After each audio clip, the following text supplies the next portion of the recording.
मैं हमेशा बोलता हूँ डी एडिक्शन मेरी जिंदगी है, डी एडिक्शन मेरी जान है, डी एडिक्शन मेरी इज्जत है, डी एडिक्शन मेरी ईमान है। मैं जितना मोहब्बत अपने घर परिवार और अपने बच्चों से नहीं करता हूँ, उससे कहीं ज्यादा डी एडिक्शन से करता हूँ, डी एडिक्शन परिवार से करता हूँ। ये मेरी दिल लगी है, ये मेरा जुनून है, ये मेरा पैशन है। इसी दौरान मैं जब आईटीसी में था तो एक लड़का जो डी एडिक्शन में पहले से जुड़ा हुआ था, वो हमारी समस्या को देखकर बार बार हमको बताता था, भैया आप भाभी के लिए इतना परेशान है, और मलेशिया की एक कंपनी है डी एडिक्शन जिसकी आयुर्वेदिक दवाइयाँ आती है ना, तब इसको दवाई के रूप में ही प्रमोट किया जाता था, और आप भाभी जी को खिलाइए, भाभी जी अच्छी हो जाएंगी। तो मैंने शुरुआती दौर में खास ध्यान नहीं दिया, और खास ध्यान नहीं दिया। ऐसे लगभग 1 साल बीत चुका। 3 से 4 साल लगातार मेरी पत्नी का एक बहुत बड़ी लेडी डॉक्टर का दवाई चल रहा था, डॉक्टर राधिका गुप्ता, जो लखनऊ से आती थी। 3 से 4 साल तक दवाई चलने के बाद एक बहुत बड़ी जांच सन 2003 में 2900 रुपए की जांच हुई थी। उस जांच के दौरान जो जांच को देखने के बाद डॉक्टर राधिका गुप्ता ने बताया था, उससे पहले हमारी पत्नी को 2 बार पेट में स्त्री जनित समस्या थी, बच्चा पेट में आता था, लेकिन 1.5 से 2 महीना जाते जाते बच्चा खराब हो जाता था। फिर 3 साल लगातार, 4 साल लगातार ये दवाई करते करते 2 बार बच्चा खराब हुआ था। फिर ये जांच हुई, जांच के बाद बताया गया या तो बच्चा कंसीव ना हो या तो पूरा इनका गर्भाशय निकाला जाए। ऐसे ही मैं बहुत परेशान हो गया। 1 साल पहले मुझे डी एडिक्शन के बारे में, डी एडिक्शन के प्रोडक्ट के बारे में बताया गया था।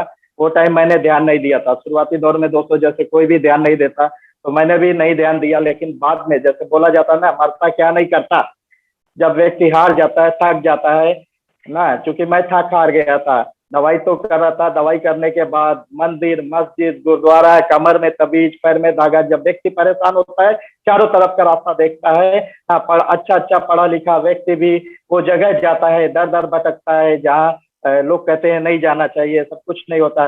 दवा में नहीं हुआ तो इसमें कहाँ होगा ना, कमर में तबीज, पैर में धागा, ये सब करके मैं हार चुका था। फाइनली एक बार मैं बैठा था और वो लड़का मुझे लेकर आया अकबरपुर एक प्रोग्राम अटेंड कराया। वो प्रोग्राम अटेंड करने के बाद मैं रात्रि में घर गया और सोचा कि बहुत कुछ करके देख लिया, एक बार इसको भी करके देखते हैं कि ऐसा प्रोडक्ट है, जो प्रोडक्ट के बारे में आज बताया गया, ये फायदा नहीं करेगा तो नुकसान भी नहीं करेगा। आयुर्वेदा का प्रोडक्ट है और अच्छा प्रोडक्ट है। और उस समय अकबरपुर में एक प्रोग्राम लगा था, अनीस जॉर्ज जी आए हुए थे और वो स्पिरुलिना के बारे में बता रहे थे, स्पिरुलिना का क्या रोल है। और उसमें बात करते करते इस टॉपिक पर उन्होंने बात किया था, इसका महिलाओं के लिए कितना सपोर्ट होता है, महिलाओं को ये प्रोडक्ट कितना सपोर्ट करता है। तो चूंकि मैं पढ़ा लिखा था और मेरे समझ में आ गया कि ये प्रोडक्ट अच्छा है, इस्तेमाल कराना चाहिए। फिर अकबरपुर स्टार्ट पॉइंट पर आकर डी एडिक्शन का 3 प्रोडक्ट, कोको जी, स्पिरुलिना और नोनी जूस, डी एडिक्शन के फादर स्टॉकिस्ट अकबरपुर में डॉक्टर फूलचंद यादव जी हैं। ये 2004 की मैं बात बता रहा हूँ दोस्तों। 2004 के बाद 2005 में मैंने प्रोडक्ट लिया था और 5 से 6 महीना ऐसे ही प्रोडक्ट इस्तेमाल कराता रहा। 5 से 6 महीना इस्तेमाल करने के बाद मेरी पत्नी को तीसरी बार कंसीव होता है, और तीसरी बार कंसीव होने के बाद धीरे धीरे समय बढ़ता है और 56 दिन के बाद मेरी पत्नी को थोड़ी दिक्कत आई। इसके लिए हम परेशान हो गए, क्योंकि पहले जो दिक्कत आती थी मेरी पत्नी को, जब भी बच्चा पेट में आता था तो बहुत हैवी पेन होता था, ब्लीडिंग होता था। फिर डॉक्टर को दिखाते थे, अल्ट्रासाउंड होता था, एबॉर्शन कराना पड़ता था। 2 एबॉर्शन हो चुके थे हमारी पत्नी के, और ये तीसरी बार जब बच्चा कंसीव हुआ था तो थोड़ा मोड़ा दिक्कत आया था। ना पहले जैसा पेन था, ना पहले जैसी ब्लीडिंग थी, बहुत ही हल्की ब्लीडिंग थी, पेन बहुत कम था। लेकिन चूंकि डरा व्यक्ति डरा होता है, तो मैं तुरंत डॉक्टर के पास ले जाकर दिखाया। दिखाने के बाद उन्होंने बताया कि आप अल्ट्रासाउंड रिपोर्ट करा कर लाइए, फिर हम बताते हैं। अल्ट्रासाउंड रिपोर्ट कराने के बाद उसके अंदर जो फाइनल सजेशन लिखा हुआ था, उसमें लिखा था प्लीज को relate with the clinical finding and other related investigation DNC.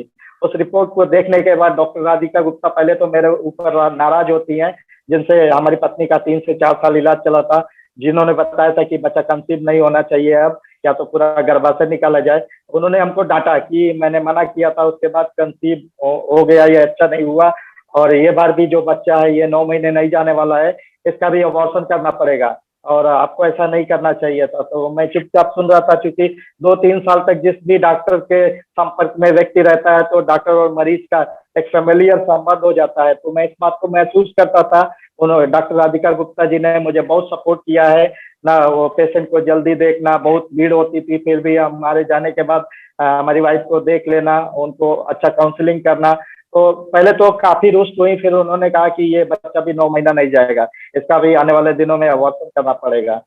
लेकिन दोस्तों मैं ये चाहे मेरी किस्मत हो, चाहे ऊपर वाले की मेहरबानी हो, चाहे यहीं से मेरी जिंदगी का टर्निंग पॉइंट हो, मेरी पत्नी ने कहा इस बार कोई दिक्कत नहीं है, इतना दिक्कत नहीं, इतना दर्द नहीं है, कोई ज्यादा ब्लीडिंग भी नहीं है, एक बार हल्का दिखा था अब ठीक हो गया, और इस बार हम एबॉर्शन नहीं कराएंगे, चाहे इसके साथ मर जाएंगे। जब व्यक्ति परेशान होता है तो टफ निर्णय लेता है।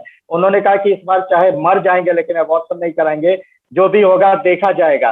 फिर इसके बाद अगला टर्न, चूंकि Sunday Sunday doctor Radhika Gupta patient देखती थी, तो अगला टर्न जब मेरी पत्नी को लेकर जाने को हुआ तो मेरी पत्नी ने कहा अब हम उधर नहीं जाएंगे। मैं बहुत परेशान हुआ।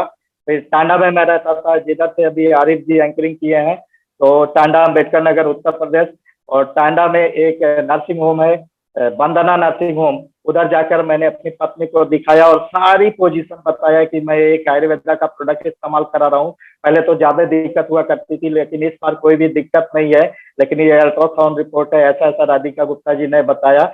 वंदना जी ने बोला कोई नहीं, मैं कुछ दवाइयां लिखती हूँ, उसके साथ आप जो दे रहे हैं देते रहिए। और उन्होंने भी तुरंत, ये यहाँ भी मेरा किस्मत शायद साथ दिया, उन्होंने दवाई लिखा और कुछ एलोपैथ दवाइयां चलती रही, डीएक्शन का प्रोडक्ट चलता रहा।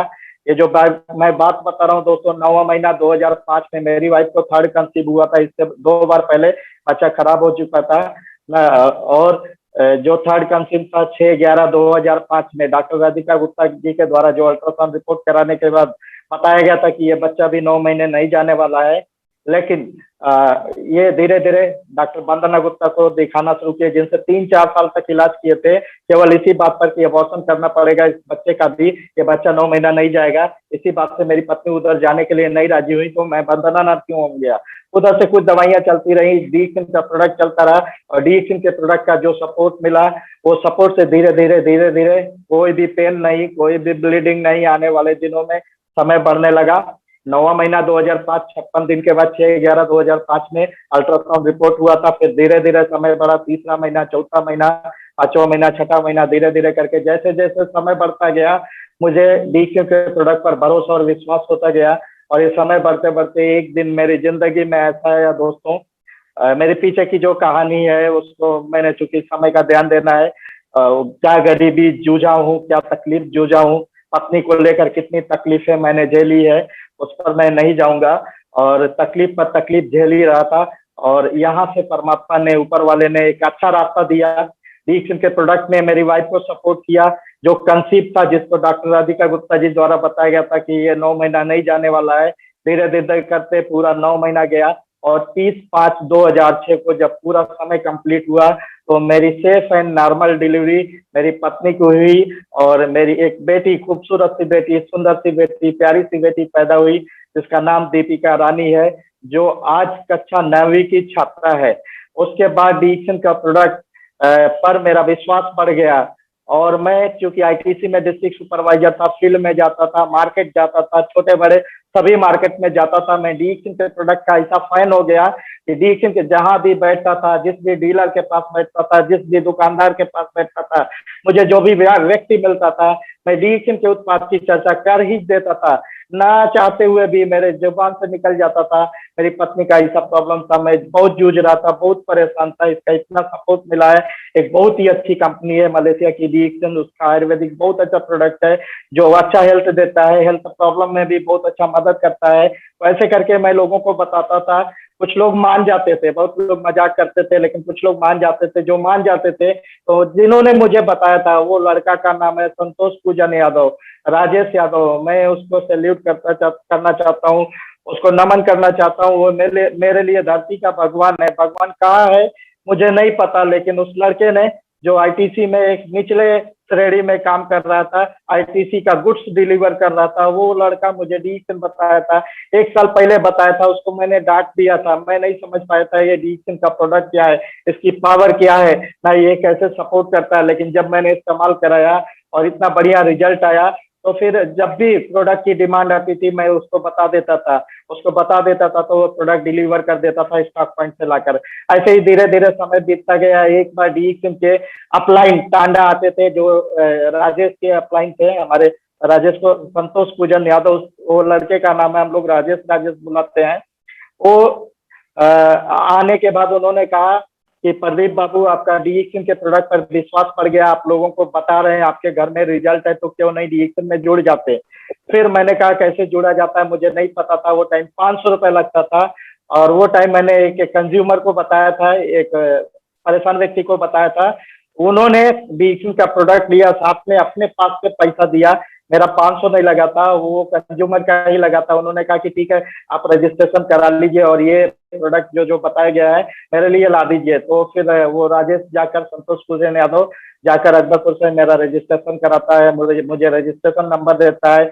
और फिर चूंकि मुझे कुछ भी नहीं पता था ये डायरेक्ट सेलिंग क्या है, नेटवर्क मार्केटिंग क्या है, क्योंकि केवल प्रोडक्ट का रिजल्ट मिला था। मैं प्रोडक्ट का दीवाना था, जहां भी बैठता था प्रोडक्ट के बारे में बताता था। जब बताता था तो बहुत लोग हंसते थे, बहुत लोग मजाक करते थे, ऐसे कैसे हो सकता है, क्योंकि मेरे घर में रिजल्ट मिला था, कोई मेरा विश्वास नहीं काट सकता। डीएक्सएम के प्रोडक्ट पर मैं इतना विश्वास मेरा हो गया था कि कोई कुछ भी कहे, क्योंकि मैं पीछे से क्या क्या डॉक्टर दवाई सब झेल चुका था, और ये प्रोडक्ट ने मेरे घर में नई खुशी आ दी थी, एक बड़ी खुशी आई थी मेरे घर में। तो मैं बिल्कुल फैन हो गया था ना। मैं उठते बैठते जागते हमेशा डीएक्सएम के प्रोडक्ट के बारे में सोचता था। जब भी फील्ड में जाता था लोगों को बताता था, आईटीसी का काम करता था, आईटीसी का काम में ज्यादा मन ना लगकर मुझे डीएक्सएम में मन लगने लगा। तो ऐसे करके जब मैं ज्यादा डीएक्सएम की बात करने लगा तो मेरा आईटीसी में परफॉर्मेंस कम होने लगा, और मैं आईटीसी में बहुत ही अच्छा परफॉर्मेंस पहले देता था। आईटीसी के सेल्समैन जो मेरे साथ जाते थे बहुत खुश रहते थे, लेकिन जब डीएक्सएम के प्रोडक्ट की हम मार्केट जाकर चर्चा करने लगते थे तो आईटीसी की चर्चा करने, आईटीसी के गुड्स को प्रमोट करने का भूल जाते थे, डीएक्सएम ही प्रमोट करने लगते थे। तो आने वाले दिनों में मुझे बहुत आईटीसी के डीलर से और कंपनी से, आईटीसी कंपनी से जो एरिया मैनेजर होते थे, ऊपर के जो बड़े अधिकारी होते थे, उनसे बहुत डांट मिलने लगी। और तो मुझे फिर भी कुछ भी नहीं लगता था। वो डांट देते थे, मैं सुन लेता था। मैं थोड़ा डरता था कि कहीं नौकरी ना चली जाए, नौकरी चली जाएगी तो क्या होगा आगे। लेकिन फिर जब मार्केट जाता था फिर आईटीसी भूल जाता था, फिर डीएक्सएम बताता था। एकदम डीएक्सएम मेरे जहन में घुस गया था, और घुस नहीं गया था, घुस गया है। तब घुस गया था, आज भी घुस गया था, घुस गया है, और टिल डेथ ये कभी भी बाहर नहीं जाएगा। मैं हमेशा बोलता हूँ, मैं तो डीएक्सएम के प्रोडक्ट का इतना दीवाना हो गया